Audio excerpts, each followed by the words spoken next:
un tract qui appelait à la paix. J'appelle à la responsabilité des victimes civiles, mais rien ne doit empêcher Israël de se défendre. Puis ensuite, la France soit dans ce même concert des nations pour la paix, cesser le feu immédiat. Nous n'avons pas refusé d'utiliser le mot organisation terroriste parce que nous nions ou parce que nous minimiserions la gravité de ce qui s'est passé le 7 octobre.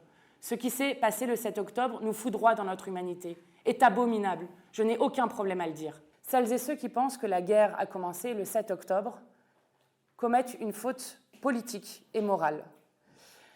Nous sommes dans le cadre d'une guerre coloniale. Et si nous ne le disons pas tel que c'est, alors nous ne pouvons pas poser les mots sur ce qui est en train de se passer, et alors nous ne pouvons pas penser les conditions de la paix.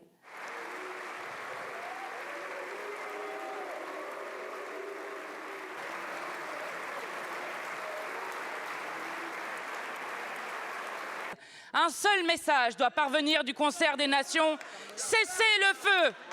C'est un message qui nous vient du secrétaire général des Nations Unies, du pape ou de Lula qui préside le Conseil de sécurité des Nations Unies. Le monde est aujourd'hui en état de choc.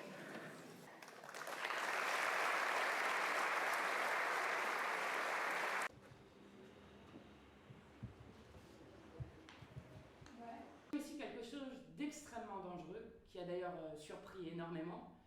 Je trouve ça extrêmement choquant qu'une présidente de l'Assemblée nationale parte avant le débat qui est organisé à l'Assemblée nationale en Israël tenir des propos qui vont dans le même sens de ce qu'elle avait dit sur l'appui inconditionnel à Israël.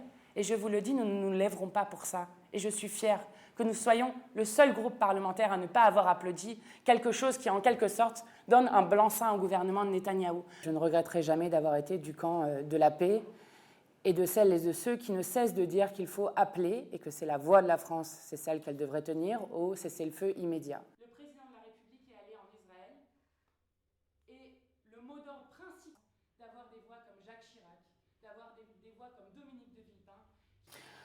Oui, dans un sens, ça fragilise le mouvement, quand nous avons l'air d'être en quelque sorte comme d'autres mouvements ou partis politiques.